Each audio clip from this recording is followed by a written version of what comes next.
الشيطان الرجيم بسم الله الرحمن الرحيم إن الله لا يغير ما بقوم حتى يغيروا ما بأنفسهم ما بأنفسكم صدق الله العظيم. محترم امیر جماعت، محترم قائدین جماعت، محترم عمرائے اضلاع اور صوبہ بھر سے آئے ہوئے میرے انتہائی محترم ساتھیوں، دوستوں، سب سے پہلے میں محترم امیر جماعت کو خوش آمدید کہتا ہوں اور اس پروگرام میں آمد پر ان کی شرکت کا شکریہ ادا کرتا ہوں. زماڈیرو محترمو، نن زمنگا پدے پروگرام کے مقامی عمرہ موجود دی، نن زمنگ پدے پروگرام کے ذمہ داران موجود دی. امیر صاحب سے اجازت لی تھی، اجازت کے ساتھ امیر صاحب سے میں نے بات کی تھی تو ان کی اجازت کے ساتھ.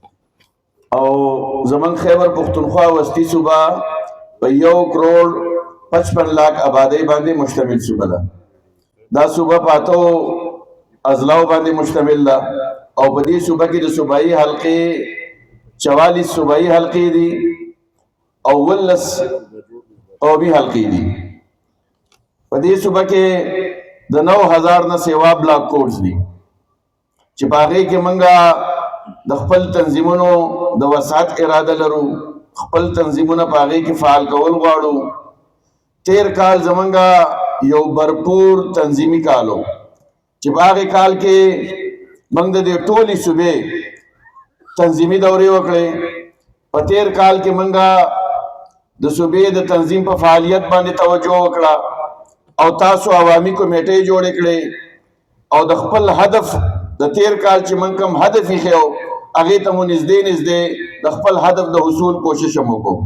د دې سره سره تیر کال زموږ په صوبه کې د وړو او د غنمو د شارټیج چې کومه مرحله راغلې وه او په هغې باندې د فلور مل اسوسییشنز د طرف نه کم احتجاج شروع شوی و، جماعت اسلامي په هغې کې بھرپور نمائندگی کړې وه.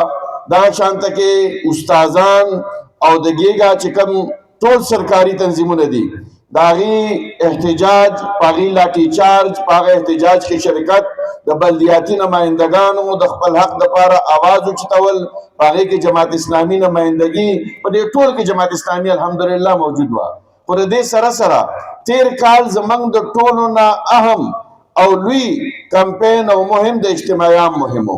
هغه د اجتماعیان مهم چې د مرکز د حاضرۍ طے شده هدف ډبل حاضري تاسو یقیني کړې وه او د خیبر پختونخوا وسطي نه د ډېر ګڼ تعداد کې الحمدلله د جماعت اسلامي کارکنان، د جماعت اسلامي ذمہ داران، د جماعت اسلامي مشران هغه ډېر په ګڼ تعداد کې او د زرګونو په تعداد کې د دې صوبې نه هغې شرکت کړی او د هغه اجتماع په موقع باندې محترم امیر جماعت زموږ دپاره د راروان کال د اهدافو او د راروان کال د واضح لایحه عمل اعلان کړی.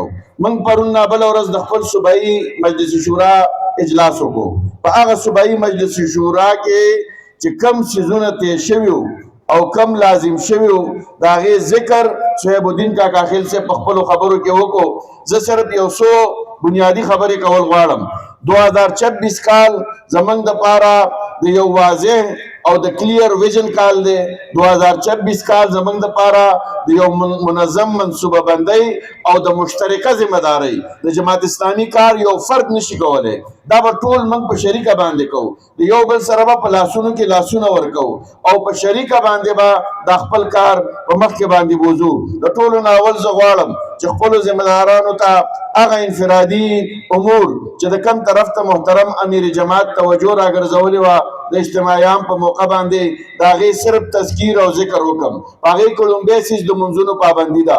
باجماعت منځونه ادا کول، د منځونو پابندي کول دا زموږ د ټولو نه لومبۍ ذمہ داري ده. په یو اسلامي تحریک کې دننه چې موږ اوسېږو نو د ټولو نه اول په انفرادي معاملاتو کې نمبر دا د منځ راځي، د منځ پابندي او باجماعت منځ ادا کول. د دې سره سره د قرآن تلاوت، د قرآن ترجمه، د قرآن تفسیر د هغې نه په خپله باندې خپل ځان خبر ساتل او هغې باقاعدګۍ سره مطالعه کول او خپل بچي او خپل کشران د هغې سره وابسته کول. د دې سره سره بیا د سیرت مطالعه او خپل معاملات مالی معاملات د یو بل سره معاملات هغه کلیر او صفا ساتل. رمضان المبارک را روان دی او یو میاشت پس به انشاءالله د روژې میاشت شروع شوي. د دې رمضان المبارک په میاشت کې د قرآن طرف ته اصل د خلکو رجوع وي. خو زما خصوصي درخواست دا دی دلته په دې مرکز کې به انشاءالله مولانا محترم ډاکټر محمد اسماعیل صاحب دوره تفسیر کوي چې کوم حکومت لومبه قانون د بلدیاتو د پاره جوړ کړو چې کله د پی ټی آی حکومت انتخاباتو کې شکست وکړو نو هغه قانون یې بدل کو. دا د بدیانتۍ یو بدترینه مظاهره ده چې د موجوده حکومت کړې ده. موږ د هغې غندنه کوو خو بلدیاتي نمایندګانو ته هم دا وایم د جماعت اسلامي پالیسي دا ده چې موږ په بلدیاتي موجوده سیټ اپ کې هیڅ قسمه ایکسټنشن منلو ته تیار نه یو. حکومت او دا بلدیاتي نمایندگان چې د هغې سره ظلم شوی په هغې لاټي چارج شوی په هغې انسوګیز شیلونه راغورځېدلي او بیا د څو محدود د خپلو مراعاتو دپاره هغې د ایکسټنشن باندې رضا کېږي. جماعت اسلامي به دې مخالفت کوي. موږ یو با اختیاره د آئین مطابق د قانون مطابق بلدیاتي ادارې غواړو او بر وخت انتخابات غواړو. دغه شان د کنټونمنټ بورډ د انتخاباتو ټیم پوره شوی دی. زموږ په دې صوبه کې په پېښور کې او مردان کې رسالپور او نوښار کې چې